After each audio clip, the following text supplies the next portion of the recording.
Assalamualaikum warahmatullahi wabarakatuh. Bismillahirrahmanirrahim.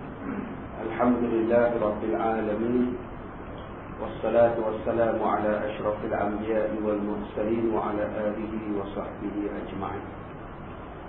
Alhamdulillah, kita sambung pada bab ma jaa fi taqifin kadzabun wa mubirun. Kita masuk kepada hadis yang seterusnya, hadis yang ke-62, masalah yang ke-201.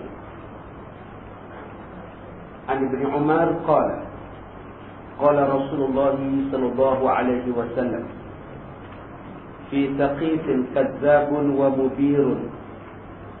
Wa qala Hisham bin Hassan ahsaw ma qatala al-Hajjaj sabran فبلغ 120,000 قتيل. Hadis hasanun sahih, hasanun gharib. Daripada Ibn Umar katanya, telah bersabda Nabi sallallahu alaihi wasallam, di dalam Bani Thaqif, di dalam Bani Thaqif ada pembohong dan ada yang menumpahkan darah. Ada yang jadi tukang bohong dan ada yang menjadi tukang tumpah darah. Dan kata Hisham bin Hassan, telah dikira orang yang dibunuh oleh Hajjaj dengan derita akan diri, maka sampai 100,000 dan 20,000 yang dibunuh oleh Hajjaj. Hadis adalah hasan dan gharib. Daripada Abdullah bin Umar bahawasanya Nabi SAW bersabda, di dalam Bani Thaqif itu ada yang menjadi dajjal, pembohong, dan ada yang menjadi penumpah darah, pembunuh. Dan kata Hisham bin Hassan, seorang ahli sejarah, mengirakan yang dimaksudkan di dalam Bani Thaqif itu ialah seorang laki-laki yang bernama Hajjaj bin Yusuf Al-Thaqafi. Itulah yang dimaksudkan oleh Nabi SAW yang kerjanya membunuh orang. Kata Hisham, Hajjaj ini kalau nak dikira dia bunuh orang, jumlah yang dia bunuh 120,000 orang yang dia bunuh. Hadis ini adalah hadis yang hasan lagi gharib, dan kita akan baca hadis ini pada malam ini insya-Allah. Ketahuilah wahai saudara, telah disebutkan dalam masalah 172 juzuk yang ke-15 Baharul Mazi, keterangan seorang raja orang-orang Islam yang sehabis-habis zalim. Apa maksud sehabis-habis zalim? Orang lintas depan dia pun dia pancung. Punya zalimnya dia ni. Kalau orang lintas depan dia pun, dia ambil pedang, dia tetas di kepala. Ni zalim tak zalim dia ni. Kalau dia rasa nak bunuh, dia bunuh. Kalau rasa dia nak bebaskan, dia bebaskan. Dan katanya tiadalah satu raja daripada zaman sahabat Nabi sampai zaman sekarang ini yang demikian. Tidak ada orang selepas Nabi Muhammad sampailah zaman sekarang orang yang mempunyai tahap kezaliman macam Hajjaj ini. Tuan-tuan dengan baca Hujjaj pula. Hujjaj tu orang pergi Mekah, dia buat haji. Ni Hajjaj, ya, nama dia Hajjaj. Demikianlah sangat mudahnya ia membunuh orang sebagaimana dia menindas kuman ataupun menindas kutu. Tindas kutu ni bahasa orang utara. Tuan-tuan kalau ada kutu, pergi cari, pergi letak di meja ke apa-apa, ditindas macam tu. Maksud dia tindas kutu. Bahasa orang KL ni tak tahulah saya. Bahasa orang kampung-kampung macam saya ni, kalau pergi cari kutu, dia letak atas meja tu, kutu duduk merayap, dia pun tindas, perak bunyi. Tu zaman dulu-dulu. Zaman kita dulu-dulu ni banyak kutu. Zaman kesihatan tak ada. Zaman orang susah banyak. Sampai kena ambil minyak petrol, buh atas kepala, bakar rambut. Nebus minyak tanah atas kepala. Pasal nak buang kutu. Kadang-kadang garu saja pun jatuh. Masa tu sampai Kementerian Kesihatan, sekolah, kerajaan, Kementerian Pelajaran sampai buat kempen cuci kutu di sekolah-sekolah. Kalau yang mana ingat lagi, banyaknya kutu zaman tu. Zaman lah ni jarang sangat ada orang yang ada kutu ni. Baik, kemudian dia kata macam menindas kutu saja. Begitulah senangnya dia bunuh orang, macam bunuh kutu. Semua orang kepadanya dia buat macam tu. Kamu siapa ke? Tak kira kamu orang alim ke? Kamu orang biasa ke? Dia rasa dia nak bunuh, dia bunuh. Tiadalah seorang pun yang dipandangnya dengan pandangan berharga atau pandangan yang dipanggil pandang silu, pandang segar. Ulama ke, tu imam masjid ke, ustaz ke, dia bunuh selama roh Hajjaj.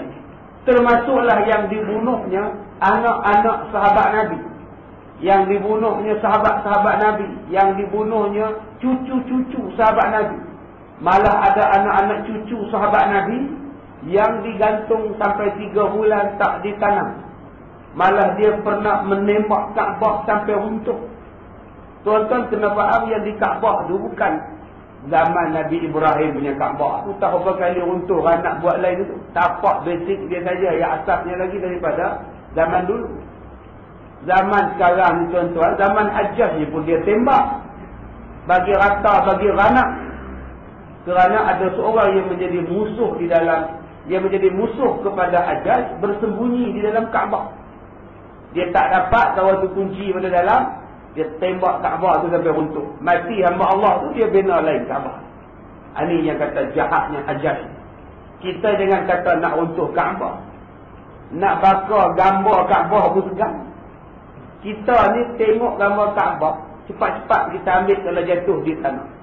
Kalau jatuh di lantai lah frame Kaabah tu kita simpan, letak di atas. Mari Hajjaj ni tuan-tuan, bukan cakap gambar, dengan Kaabah dia bagi runtuh. Ini tahap kezaliman dia. Tetapi bila dia jadi sembahyang, dia jadi imam. Ini Hajjaj ni pula. Kita ni punya baik, imam tak pernah jadi. Ya, imam jarang-jarang pun kata tak pernah, jarang-jarang, kadang-kadang jadi imam. Yang ajar ni jahat-jahat dia pun imam sembahyang. Kita ni baik-baik pun tolak jadi imam, lalasu batuk. Yuk jadi imam yuk. Batuk suara tak ada. Tadi di bawah punya menyimbang punya kuat. Bila tolak jadi imam maghrib, serta-merta batuk. Itu kita di sini maksudnya ialah orang-orang Afrika. Ya, bukan tuan-tuan. Jadi tuan-tuan kena faham, perkataan kita tu membawa maksud Afrika Selatan. Ya, bukan kita. Hajjaj ni pula, bukannya setakat itu dia jadi imam siap baca khutbah lagi. Dia mari zalim sungguh. Bila dia jadi imam, tuan-tuan ingat siapa yang jadi makmum dia? Dia bunuh orang. Dia pemerintah zalim. Dia bunuh cucu Nabi. Dia pancung kepala Nabi, kepala cucu Nabi, disepaknya kepala cucu Nabi. Macam main bola. Bila dilantik menjadi governor, dia jadi orang zalim. Dalam masa yang sama, dia sebagai governor, dia jadi imam masjid. Yang belakang dia, yang ikut dia sembahyang, bukan calang-calang sahabat Nabi. Di antaranya ialah Abu Hurairah radhiyallahu anhu. Abu Hurairah jadi makmum, dia jadi imam. Padahal dia jahat. Bunuh orang, bunuh cucu Nabi, tembak Kaabah. Kenapa Abu Hurairah, sahabat Nabi yang paling banyak menghafaz hadis-hadis Rasulullah, berimamkan kepada Hajjaj? Ditanya kepada Abu Hurairah, kenapa tuan berimamkan dia? Bukankah dia zalim? Kata Abu Hurairah, yang zalim dia. Aku tak zalim. Yang kedua, ketika dia sembahyang, dia tidak melakukan kezaliman. Maka selagi mana dia tak zalim, kita ikutlah dia. Walaupun di luar sembahyang dia zalim, tetapi di dalam sembahyang dia tidak melakukan kezaliman. Kalau Allah tak terima sembahyang dia seorang, kita yang tak zalim, Allah terima sembahyang kita. Jangan persoalkan itu. Sebab itu Abu Hurairah sembahyang di belakang Hajjaj bin Yusuf As-Saqafi, walaupun Abu Hurairah tahu dia adalah seorang yang sangat zalim. Tetapi dia masih lagi sembahyang di belakang. Sebab selagi mana Hajjaj itu sembahyang sah, bacaannya betul, rukunnya cukup, sahlah sembahyang di belakang dia. Soalan dia zalim tak zalim tu dia dengan Tuhan. Yang pasti ketika dia sembahyang, dia tidak bunuh orang. Lain kalau tengah sembahyang dia bunuh, jangan ikutlah. Ini masalahnya, dia tengah sembahyang tak ada apa-apa, dia sembahyang betul. Maka makmum boleh ikut di belakang. Itulah jawapan kepada persoalan yang berlaku di zaman sekarang. Ustaz, Tok Imam tempat kami Ustaz, dia karat lah. Jadi macam mana kami nak sembahyang belakang ni? Ustaz, dia karat warna apa? Itulah jawapan. Tapi saya tak seronok Ustaz. Tak seronok. Pasal apa? Abu Hurairah pun boleh sembahyang di belakang dia. Tok Imam kita ni tak ada bunuh 120,000 orang lagi pun. Habis kuat dia bunuh nyamuk saja. Bunuh nyamuk tak dosa langsung. Dia selesai masalah. Selagi mana dia sembahyang betul, bacaannya betul, apa pun betul, lantaklah dia kalau apa pun. Janji dia betul pada bacaan dia. Islam ni senang tuan-tuan. Kalau kita nak selidik orang, banyak lagi kesalahan yang ada pada diri kita. Kalau kita selidik orang, semua orang tak betul. Tapi kalau kita selidik diri kita, adakah kita semua betul? Adakah kita semua betul? Dia bunuh orang, dosa besar. Dia bunuh orang, cukup besar dosanya. Tetapi kita yang memfitnah lagi besar daripada membunuh. Jangan lupa itu. Jangan lupa, al-fitnatu asyaddu minal qatl. Memfitnah itu lebih bahaya, lebih besar daripada membunuh. Jaga-jaga. Dia berzina, tetapi kita makan riba. Orang yang makan riba, dosanya 70 kali daripada orang yang berzina. Walaupun kita tak berzina, tapi kita riba. Kereta, motor, rumah, kad kredit, semua riba. Jaga-jaga.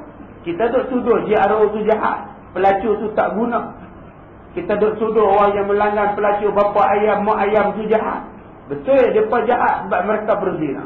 Tetapi kadang-kadang kita lebih buruk daripada mereka. Sebab kita makan riba. Kredit kad kita riba. Beli kain batik riba. Beli peti sejuk riba. Nabi kata riba ini ada 73 cabang. Sekecil-kecil cabang riba, dosanya macam berzina dengan mak pak dia sendiri. Dosa riba ni ada 73. Sekecil-kecil dosanya ialah macam berzina dengan mak bapak sendiri. Bayangkan dosa riba yang nombor 1 besar mana. Jadi jangan kita duk nampak orang je salah. Kadang-kadang kita ni sebenarnya lebih buruk daripada orang yang kita anggap sebagai buruk. Sebab itu kena muhasabah selalu. Kena perhati diri kita selalu. Adakah kita betul-betul berpegang dengan perintah Allah, hukum hakam Allah Ta'ala. Baik. Kemudian, tiadalah seorang pun yang dia pandang dengan pandangan hormat, berharga. Sama ada orang itu alim, atau jahil, atau anak sahabat Nabi, ataupun anak siapa-siapa pun. Hatta anak Sayyidina Ali pun dia bunuh. Anak Sayyidina Ali bermakna cucu Nabi. Yang mana cucu Nabi ni Nabi peluk, Nabi cium. Nabi kata ubat kepada aku ni, kata Rasulullah, bila aku tengok cucu-cucu aku. Segala masalah di luar, bila tengok anak cucu Nabi, hilang masalah. Kegembiraan pada Rasulullah. Sampai cucu-cucu Nabi ni boleh duduk di atas Nabi ketika Nabi solat dan Nabi tak marah pun. Tapi cucu itulah yang dibunuh oleh Hajjaj tanpa ada perasaan segan kepada Rasulullah SAW. Amatlah kuatnya ia menumpahkan darah manusia ke bumi, seolah-olah jadi permainannya atau menjadi pemuas hatinya, hingga terdapat pada orang-orang akan kira-kira orang yang dibunuhnya dengan tahankan diri, sabarkan balanya sebanyak 120,000 jiwa. Itu yang dibunuh di dalam penjara, yang dibunuh di dalam sangka, yang dibunuh dalam tahanan, yang duduk dalam penjara, sabarlah, kena seksa, kena tangkap, kena balun, kena dera, kena macam-macam dalam penjara. 120,000 orang. Dia kata 120,000 itu tidak termasuk orang yang terbunuh kerana tersalah. Ya saja-saja jumpa tepi jalan bunuh. Ya lintah depan dia nak pergi masjid, lintah depan dia pun dia bunuh. Kalau dia lalu tak bangun, kalau dia lalu orang tak bangun, dia bunuh. Yang 120,000 tak masuk yang itu. Ataupun yang terbunuh dalam peperangan. Kalaulah 120,000 yang mati dalam penjara saya, campur dengan yang mati bunuh tengah jalan tak salah apa ni, dan terbunuh dalam peperangan, agak-agak berapa ratus ribu yang dia bunuh, tuan-tuan. Ini dipanggil sebagai penghisap darah, penumpak darah, dipanggil Raja Bersiuk, Hajjaj bin Yusuf Al-Thaqafi. Dia tak kisah punya orang. Tetapi Saya dah kata dah tadi. Dua benda yang Yusuf bin Hajjaj bin Yusuf ini buat. Yang pertama, bila semayang, dia jadi imam. Yang kedua, sebelum dia nak bunuh orang, sebelum dia nak jatuh hukum bunuh, soalan yang dia tanya, tadi subuh, kamu semayang di mana? Semayang di rumah seorang-seorang ke? Semayang di masjid berjemaah? Kalau orang tu jawab, saya semayang di masjid berjemaah, dia bebaskan. Tapi kalau dia kata, aku semayang subuh seorang-seorang, dia bunuh laki-laki.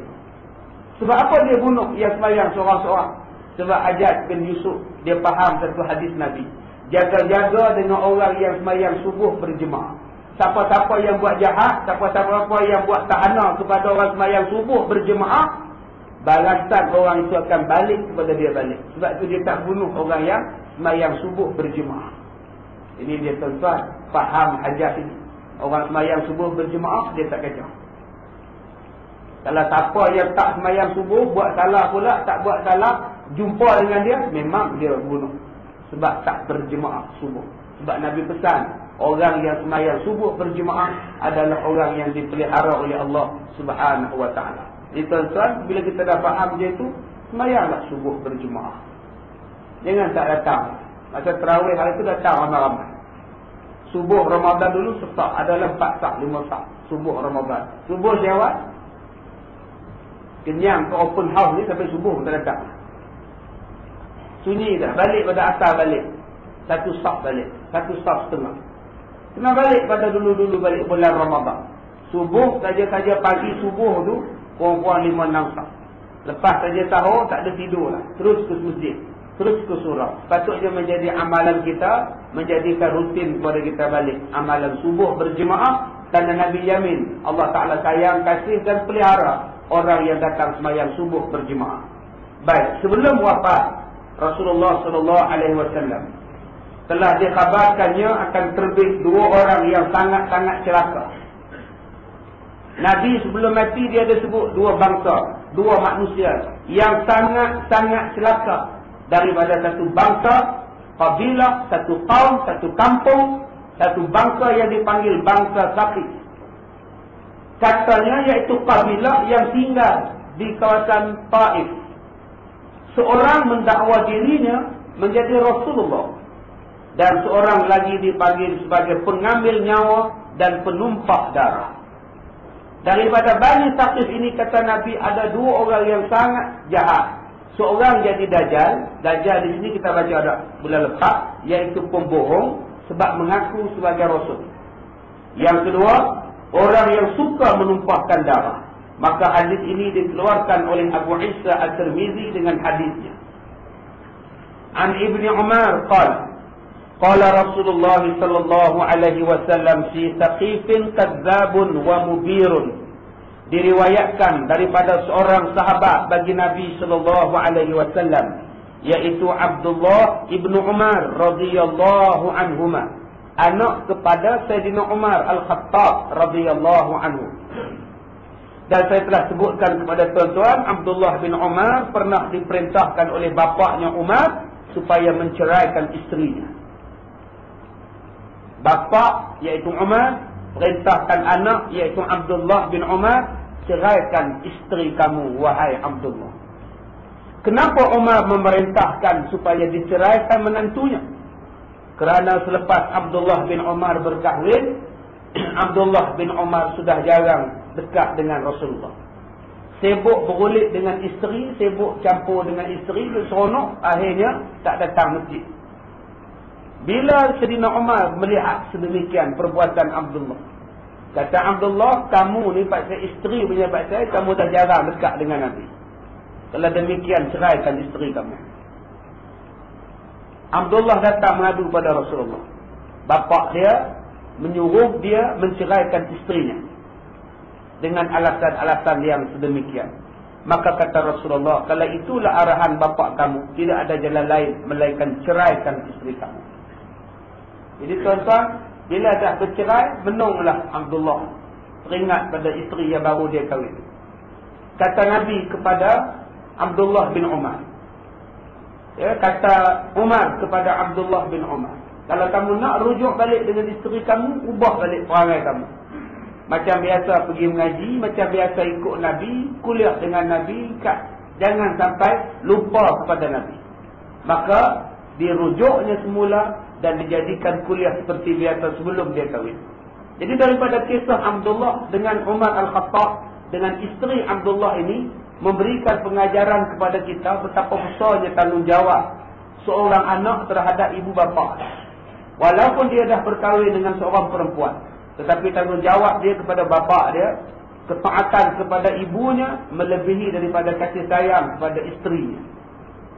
Sampailah kalau bapa ataupun ibu menyuruh dia menceraikan isterinya, maka jika kena syarat-syarat dan sebab-sebab disuruh cerai, maka hendaklah anak itu taat pada perintah bapa ataupun perintah ibunya. Sampai tahap sedemikian, tuan-tuan. Jadi bagi isteri-isteri supaya nak berkekalan dengan suami masing-masing, jagalah sama mak mertua, taatlah sama kepada pak mertua. Jangan duk asyik bergaduh, menantu lawan dengan mentua. Dan suami-suami pula tengok perangai isteri masing-masing. Jangan sampai isteri kita lawan mak kita, lawan pak kita, tak baik sama-sama mereka. Bila mak pak kita dah tak puas hati dengan isteri kita, disuruh dia bercerai. Kena cari jalan macam mana nak buat. Setengah dia tak peduli. Mak dia kata apa, pak dia kata apa, dia tak peduli. Aku nak juga isteri aku. Maknanya dia meletakkan mak bapak dia lebih dari mak bapak dia rendah daripada isteri dia. Sedangkan dalam Islam, walaupun dia dah berkahwin, kedudukan mak bapak dia lebih tinggi daripada kedudukan isteri dia. Jadi dua-dua kena jaga. Suami kena jaga, isteri kena jaga. Begitu juga mak bapak. Mesti ada toleransi dalam bab ini. Baik, balik kepada kisah ini. Katanya Abdullah bin Umar telah bersabda Nabi SAW di dalam kaum bangsa yang bernama Thaqif, ada orang yang menjadi pembohong kerana dia mendakwa dirinya Nabi. Dan ada pula seorang yang suka menumpahkan darah. Siapakah yang dimaksudkan di dalam hadis ini? Telah disebut orang dan dipanggil orang akan nama orang yang mendakwa dirinya menjadi Nabi daripada Bani Thaqif. Namanya ialah Al-Mukhtar bin Abi Ubaid. Dan pengambil penumpah darah ialah Al-Hajjaj bin Yusuf. Jadi tuan-tuan, yang mengaku sebagai Nabi palsu, namanya ialah Al-Mukhtar bin Abi Ubaid. Dia mengaku menjadi Nabi. Dan penumpah darah pula namanya ialah Al-Hajjaj bin Yusuf As-Saqafi. As-Saqafi itu bangsa dia. Serupalah Al-Mukhtar bin Abi Ubaid As-Saqafi, bangsa dia. Al-Hajjaj bin Yusuf As-Saqafi, bangsanya dibubuhkan di belakangnya. Wa qala Hisham bin Hassan, as-sawma qatala al-Hajjaj sabran fa balagha 120,000 qatilin. Dan kata Hisham bin Hassan, telah dikira mereka oleh orang yang dibunuh oleh Hajjaj yang menderitakan diri telah sampai kira-kiranya 100,000 dan ditambah 20,000 lagi, menjadikan seluruhannya 120,000 orang yang dibunuh, tuan-tuan. Tanpa ada perasaan takut dan tanpa ada perasaan serba salah, rasa bersalah tidak ada. Habis itu kesudahannya macam mana, Ustaz? Kesudahannya orang yang mati, Nabi dah kata kebiasaan seseorang ketika hidup, maka kebiasaan itulah ketika dia mati. Kebiasaan kita ketika hidup, maka mati pun kebiasaan macam itulah juga. Biasa semayang malam, insya-Allah mati pun tengah semayang. Insya-Allah. Kegemaran menyanyi, insya-Allah mati pun tengah menyanyi. Kegemaran main bola, mati pun tengah duk heading bola. Kegemarannya ialah pergi mengaji, mati pun sebab balik mengaji. Kegemarannya pergi kuliah maghrib, balik matinya pun dah dalam tengah kuliah maghrib. Kita ingatkan dia tidur, rupa mati. Tak apalah mati tengah mengaji. Kegemarannya mengajar, silap-silap hari bulan tengah mengajar dia mati. Balik daripada mengajar dia mati. Ini kebiasaan. Serupalah dengan Hajjaj. Dia biasa bunuh orang. Matinya pun kerana bunuh orang. Baik, kita tengok apa jadi pada dia di akhir nyawa dia. Akibat dia membunuh orang. Al-Hajjaj bin Yusuf mati di dalam sengsara kerana kezalimannya. Sesungguhnya telah datang kabar tak kala Al-Hajjaj bin Yusuf menjadi seorang raja besar yang sangat zalim, sehabis-habis zalim. Asal dia ni, dia tentera. Hajjaj ni asalnya tentera, panglima perang di bawah pemerintahan Yazid bin Muawiyah. Bila Nabi mati, Khalifah Abu Bakar. Abu Bakar mati, Umar mati, Utsman mati, Ali mati, Muawiyah. Bila Muawiyah mati, anak Muawiyah pula naik. Nama anak Muawiyah ialah Yazid bin Muawiyah. Masa Yazid memerintahlah, Hajjaj ini naik pangkat kerana keberanian dia. Asalnya tentera je. Hajjaj ni bukan orang politik. Dia bukan politician. Dia adalah seorang askar.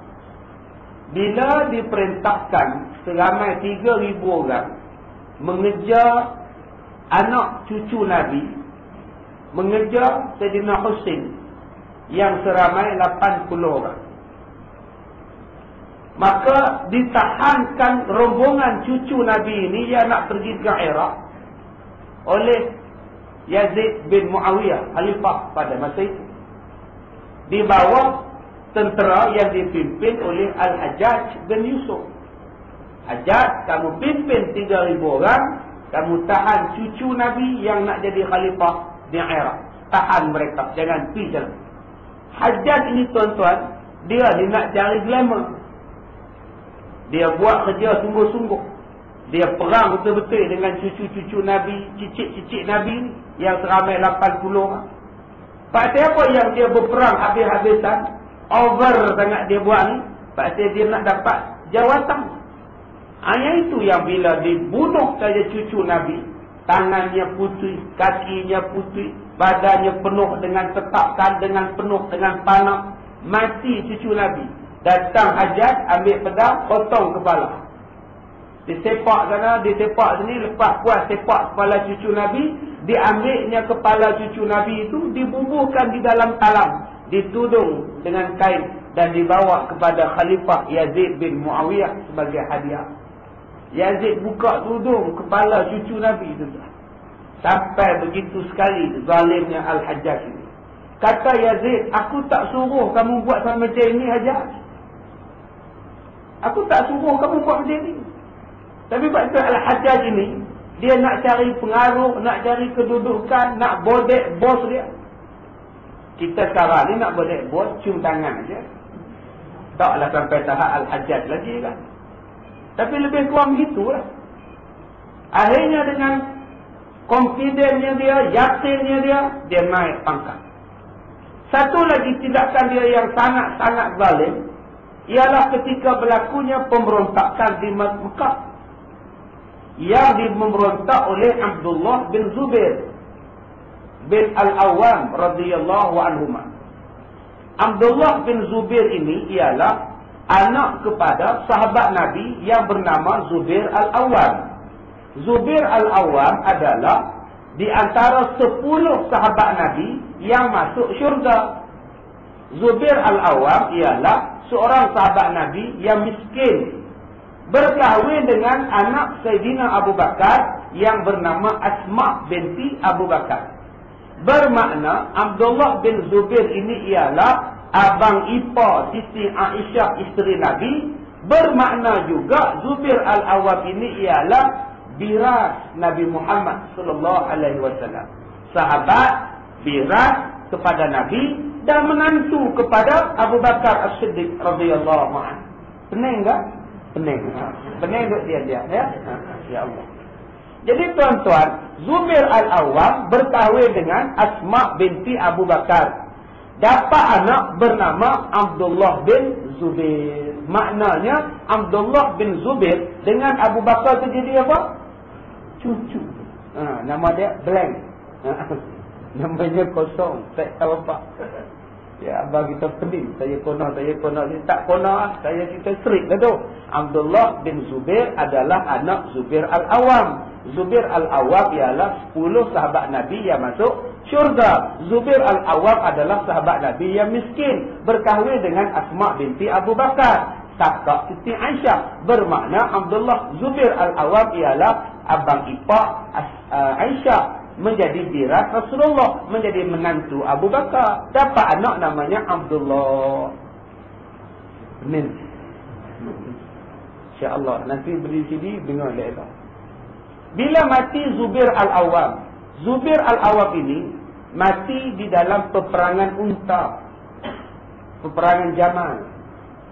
Dia mati dibunuh. Sedangkan dia sahabat Nabi yang dijamin masuk syurga, pun orang bunuh dia juga. Tak heran tuan-tuan. Syurga tak syurga, bunuh juga dia.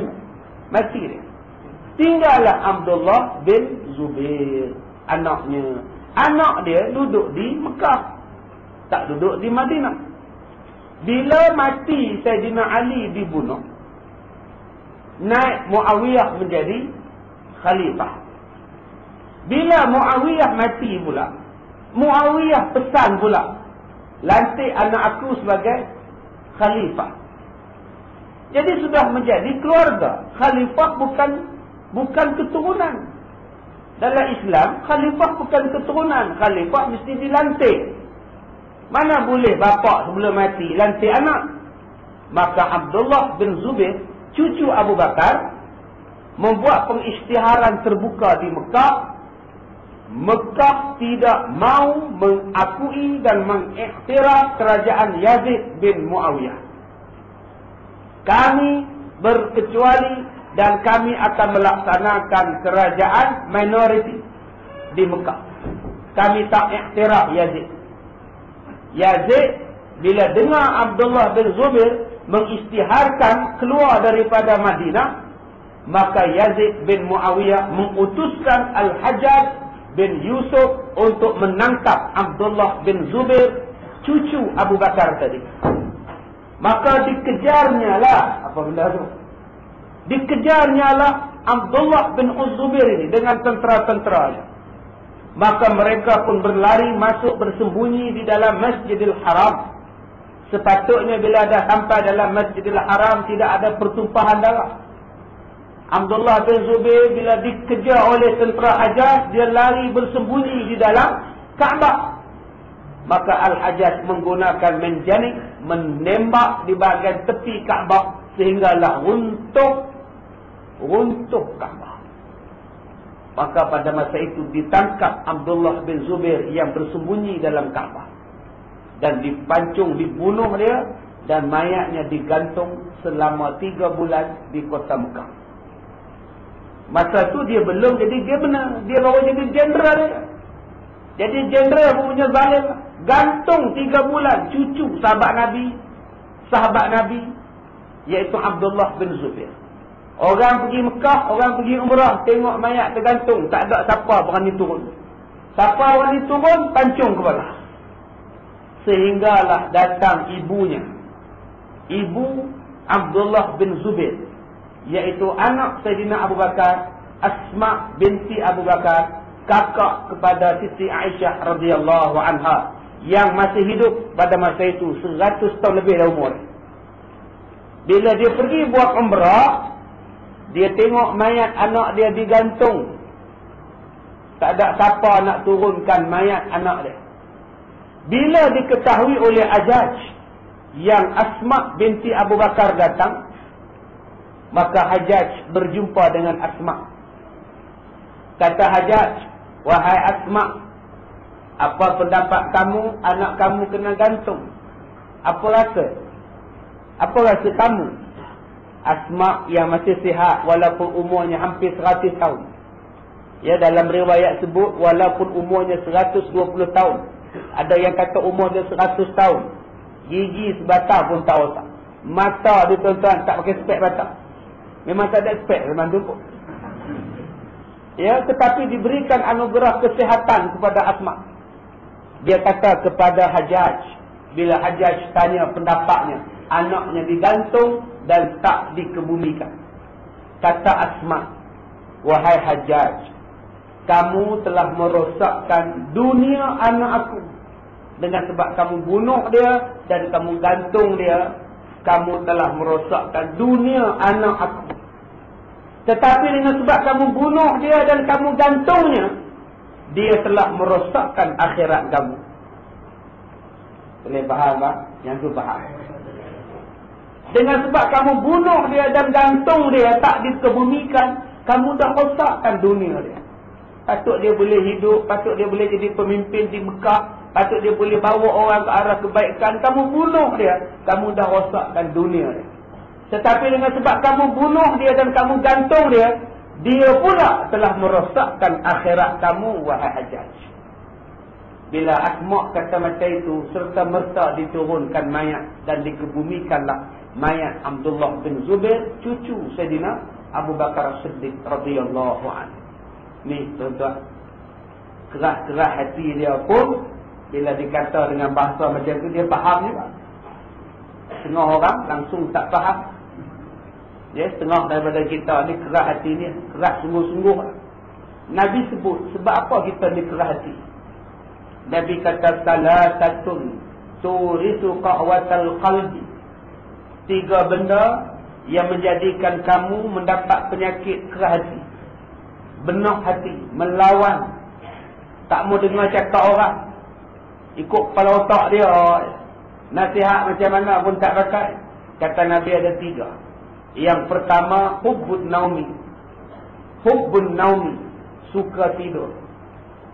Yang kedua, hubbur raha, suka bermewah-mewah.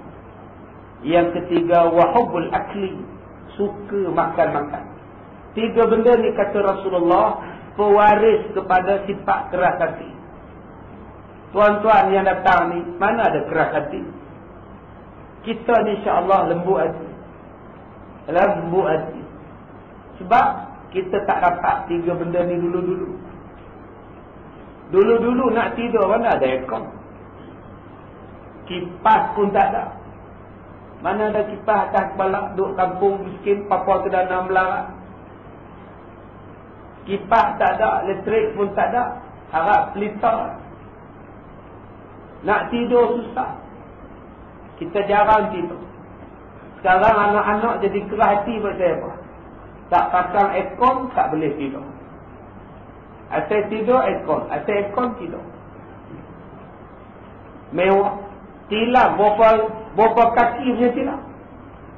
2 kaki sebaik tilam sekarang. Dulu atas tikar mengkuang, atas tilam kapas, itulah tidur. Susah. Dulu-dulu kita tidur macam mana? Berbirak-birak tidur atas tikar mengkuang. Sekarang anak-anak tidur di atas tilam yang empuk-empuk. Kita bangun tidur di Mina 2-3 malam, di Arafah 2-3 malam, tidur tak ada tilam, kita bising. Yang mana ada sleeping bag tak apa, yang mana tak ada sleeping bag pakai sleeping saja. Sekarang semuanya tidur sedap-sedap. Selimut yang tebal, bantal yang empuk. Maka kata Nabi, itulah yang menjadi sifat benak hati. Sebab hidup dalam senang. Yang kedua kata Rasulullah, hubbur raha, suka kepada kemewahan, tenggelam dalam mewah. Kita dulu-dulu mana ada mewah. Pergi sekolah pun kongsi kasut sekolah. Abang pakai kasut belah pagi, adik tukar tengah jalan waktu petang nak pergi sekolah. Kasut yang dikongsi itu pun nampak jari hujung, lidah terbelah. Tapi masih lagi pergi sekolah pakai kasut. Ada yang pergi sekolah pakai kasut getah, pakai kasut plastik. Tak boleh basuh lah. Memang kuning, tik lalat lagi miskinnya. Ada yang pergi motong getah dulu, baru pergi sekolah. Ada yang hantar kuih dulu, baru pergi sekolah. Balik pada sekolah, pergi ladang, pergi bendang, ambil lembu, tarik kerbau. Susahnya dulu. Sekarang manusia senang. Anak-anak kita, setiap orang di sekolah, semua ada handphone. Semua ada handphone. Mewahnya hidup. Dalam bilik masing-masing seorang satu. Tilam seorang satu, katil seorang satu, tali beten seorang satu. Maka hidup dalam keadaan mewah. Berbeza dengan kita. Sekarang anak-anak Tengok ikan pun tak mau. Yang dia nak ayam dan ayam dan ayam. Tengok ikan, kuek. Kuek terus muntah. Tak nak. Dia nak ayam. Kita dulu apa benda pun kita balon. Jumpa pucuk kita balon. Jumpa paku kita telan. Sekarang budak-budak nak makan pucuk paku. Pucuk paku pun tak tahu. Hidup dalam keadaan mewah. Beg sekolah yang mahal, katuk yang mahal. Sebab tu mereka jadi benar. Pasal mereka dah hidup dengan kemewahan, kata Rasulullah. Kita dulu tak benar. Kita menghargai semua benda. Anak-anak zaman sekarang tidak menghargai. Ada basikal dia rosakkan. Ada TV dia rosakkan. Ada peti air dihempuknya. Ada pintu bilik dia empat. Kita mana ada berani empat pintu bilik pada pak kita. Tak berani kita empat pintu bilik dulu-dulu pada mak kita. Nak empat macam mana? Pintu pun tak ada. Main tutup dengan langsir. Sekarang cuma tuan-tuan tengok. Marah pada mak, marah pada ayah. Dia empuknya pintu. Dia kuncinya daripada dalam. Tak betul belah. Ikut boyfriend, lari. Tiap hari kita dengar kes. Anak lari. Padahal dah biasa hidup mewah.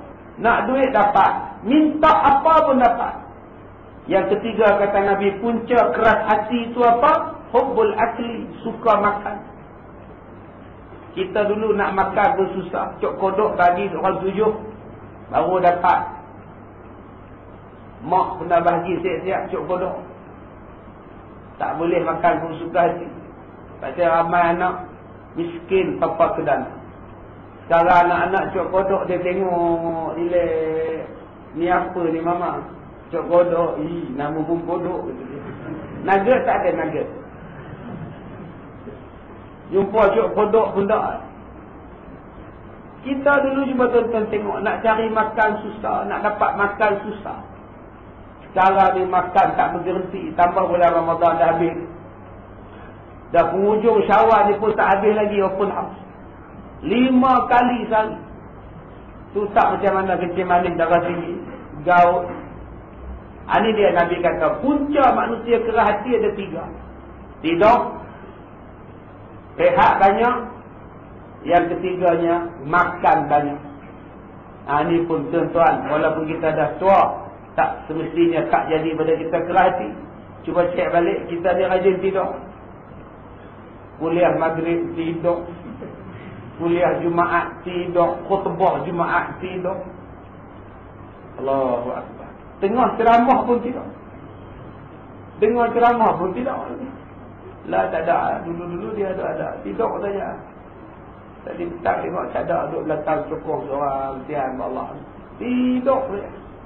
Sebab tu tuan-tuan jangan duk amalkan budaya tidur. Sahabat saya naik motor tertidur. Masuk hospital.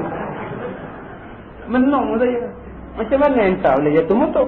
Anak tertidur. Astagfirullahaladzim. Tengah bawa motor tertidur tentang tak logik dia AKMT kamu ni. Kalau naik kereta tertidur boleh gagah. Ini naik motor ni bumbung tak ada apa pun tak ada boleh tidur macam mana? 3 hari masuk hospital. Ya, ini kegemaran dia suka tidur. Baik, balik kepada Hajjaj yang kerah hati tadi.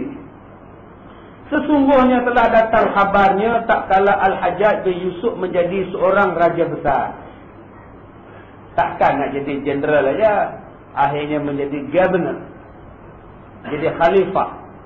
Menjadi kuat kerajaan. Tetapi bila dah naik pangkat menjadi raja yang sangat zalim, sehabis-habis zalim, maka Allah Subhanahu wa taala menurunkan ke atas dirinya bala besar pada akhir ajalnya, yaitu ditakdirkan Allah ke atasnya membunuh seorang wali Allah namanya Sa'id bin Jubair rahimahullahu taala. Sa'id bin Jubair merupakan seorang ulama yang sangat bertakwa, seorang yang alim sebesar-besar alim, masyhur waraknya dan takwa, dan terbilang di antara ulama-ulama yang menghafaz beribu-ribu hadis Nabi Muhammad sallallahu alaihi wasallam. Dan berapa banyak anak-anak muridnya yang mengambil hadis daripadanya. Masyhur ada di dalam orang yang menjadi periwayat hadis Nabi. Dan Sa'id itu terbilang salah seorang daripada wali-wali Allah. Namanya Sa'id bin Jubair merupakan seorang tabi'in pada zaman itu. Tiba-tiba dihukum oleh Al-Hajjaj akan dia dengan hukuman bunuh. Sebab apa? Sebab dia tidak bersetuju dengan hati Hajjaj. Maka lalu tertawalah ia di hadapan Al-Hajjaj mendengar hukum itu ke atasnya. Bila Al-Hajjaj bercakap, Sa'id bin Jubair tak setuju. Sebab tak mengikut hukum. Bila Sa'id tak setuju, Hajjaj ni bengang. Kenapa kamu tak setuju? Aku ni kan pemerintah. Kamu kena ikut. Kalau demikian, aku bunuh kamu sekarang. Bila dijatuhkan hukuman bunuh, Sa'id tidak pucat, Sa'id tidak gebrak, dan Sa'id tidak menarik balik apa yang dia cakap. Sebaliknya Sa'id bin Jubair ketawa di hadapannya. Ketawa di hadapan Hajjaj. Bila ketawa tadi, lagilah marah Al-Hajjaj dengan berkata, apa sebab kamu ketawa?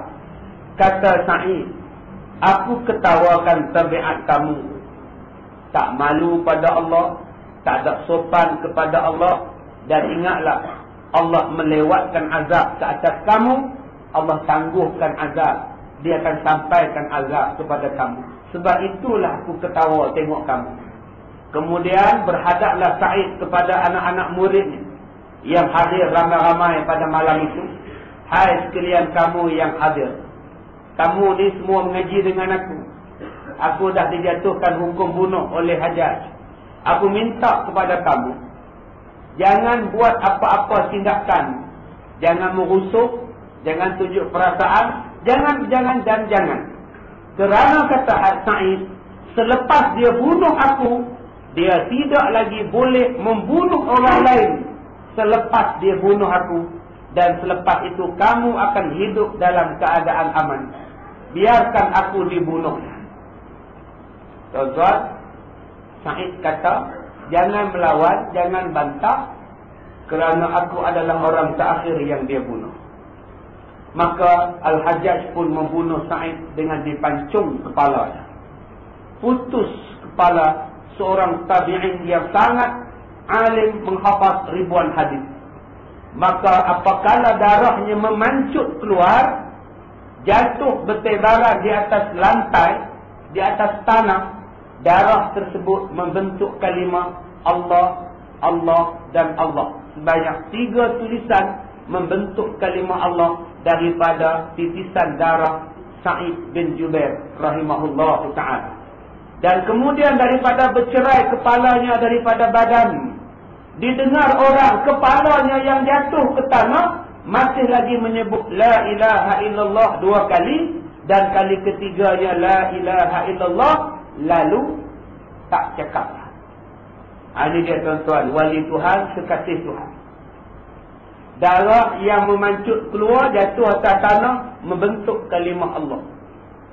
Dan ketika kepalanya bergolek ke tanah, kepala tersebut masih lagi mengeluarkan suara la ilaha illallah, la ilaha illallah sebanyak 3 kali. Dan selepas itu diam kepalanya. Kalau tuan-tuan bunuh orang macam itu, tuan-tuan rasa apa? Tuan-tuan kalau pergi pancing ikan pun takut, tengah duk buka anak mata kain, tengah duk buka ikan tu, ikan dia kata, hei, buat-buat ni. Tuan-tuan mesti lepas ikan tu, bawa balik rumah lah. Ni Sa'id bin Jubair ni kepalanya masih mengucap kalimah syahadah. Takkan tak ada langsung perasaan takut. Dah tuan-tuan, Al-Hajjaj ni bingung, dia tak ada takut apa. Malam selepas dia bunuh si Sa'id bin Jubair, dia buat parti, minum-minum, makan-makan. Sebab dia bunuh seorang yang terkenal dengan alim. Sudahlah Sa'id mati kena bunuh, tiba-tiba di dalam Al-Hajjaj suka duduk dengan orang-orang. Sudahlah dia nampak kepadanya Sa'id datang menyakiti akan dia. Tengah duk minum-minum malam tu, Sa'id berdiri dekat pintu istana. Padahal sebelah siang dibunuh, malam datang. Tuan-tuan rasa apa? Momok sampai. Nak kata apa? Kenapa kamu buat macam ini? Bukankah kamu dah mati, wahai Sa'id? Apa lagi yang kamu buat? Sa'id tak cakap apa. Dia nampak Sa'id, orang lain tak nampak. Tuan cakap dengan siapa? Kamu Sa'id datang. Mana ada, kami tak nampak pun. Betul tu nampak. Dia duduk senyum kamu. Dia nampak, orang tak nampak. Bila dia masuk bilik, Sa'id duduk dekat tepi katil dia. Masuk dalam bilik mandi, Sa'id duduk tepi kolah air dia. Dia naik unta, Sa'id ikut sekali. Dia naik kuda, ikut sekali. Dia nak makan, Sa'id duduk sebelah. Lama-lama tuan-tuan, orang kata dia gila. Makan tak lalu, tidur tak boleh, mandi tak basah, apa pun tak boleh. Akhirnya datang kepadanya sakit. Kalau tuan-tuan nampak, orang lain tak nampak, macam mana? Saat dia buka kepala, tak kepala di pinggang, putih kepala dia. Kepala di pinggang duduk gelap kat tuan-tuan. Kita rasa apa? Nak makan tak lalu, apa pun tak lalu. Akhirnya Al-Hajjaj sakit siang dan malam, menyebut nama Sa'id, beraduh sana, mengapalah kamu seksa aku Sa'id. Oi, pilah baliklah, aku tak larat tengok dah muka kamu Sa'id. Ya orang lain tak boleh nak tolong. Masa tu bukan ada spek hitam. Masa tu bukannya ada lagi pakar skatrik, tak ada ni tuan-tuan. Akhirnya apa jadi pada dia? Diamlah. Demikianlah Al-Hajjaj sakit di dalam deranya beberapa lama. Tiada siapa boleh ubat. Al-Hajjaj tiada makan, tiada minum, tak dapat tidur. Dan tangannya sentiasa menolakkan dirinya daripada Sa'id. Jadi macam orang gila. Janganlah tengok aku Sa'id, bila jauh aku tak mau tengok anda Sa'id. Orang tak nampak. Orang kata mana ada tuan, Sa'id mati dah tu, dia duduk sengih kat aku tu apa. Akhirnya lama kelamaan matilah dia dalam keadaan sakit dan dera. Makan tak boleh, tidur tak boleh, ketakutan siang malam pagi petang. Begitulah kehinaan yang menimpa kepada orang yang sangat zalim yang bernama Al-Hajjaj bin Yusuf As-Saqafi. Sebab itulah yang saya sebutkan tadi siang di Masjid Ar-Ridwan dalam khutbah tadi saya sebut. Apa aminu makrallah? Apa kamu rasa aman dengan perencanaan Allah Ta'ala? Setiap benda jahat yang kita buat, setiap maksiat yang kita buat, mesti ada balasan. Dan balasan itu ikut kita. Sampai satu tempat, satu masa, satu ketika, satu saat, pak, dia akan attack kita. Sekarang ni tuan-tuan, dia ikut kita. Maksiat apa yang kita buat? Dulu punya maksiat, kemarin punya maksiat, malam punya maksiat. Ada saja balasan Tuhan. Tunggu nak patuk kita. Sebab itu tuan-tuan, bila kita buat maksiat, jangan kita rasa aman. Bila-bila balak boleh, bila-bila masa balak boleh turun. Ya macam tuan-tuan tengok cerita Najin. Tengok cerita Najin. Najin tu apa? Ular. Ular. Orang Paris sebut ular. Cerita Najin. Ular. 7 hero bunuh ular. Ular tu nak roman. Ular laki-laki namanya Jitendra. Nah, ular perempuan nama apa? Lupa lah pun. Imam Malik ni. Ditembaknya ular tu, mati ular. Ular perempuan tu benang. Dia tengok seorang-seorang hero. Kabir Bedi, Sunil Das, Vinod Kumar. Dia tengok. Dia bunuh seorang-seorang. Ular tu ikut seorang ni, pak dia patuk. Ular ni ikut seorang, pak dia patuk. Pasal kamu dah buat jahat pada aku. Tuan-tuan, buatlah perbandingan dengan maksiat yang kita buat. Bala tu, tunggu masa dia nak patuk kita. Sebab itulah kita kena bertaubat, kita kena insaf dan kena kembali balik pada Allah. Mudah-mudahan bala-bala itu diangkat daripada kita. Dan di antara cara mengangkat bala yang ikut kita, salah satu caranya ialah banyak bertaubat, banyak bersedekah, banyak berzikir. Mudah-mudahan diampunkan dosa kita dan diangkat daripada kejahatan yang boleh menimpa kita. Cukup sekadar itu.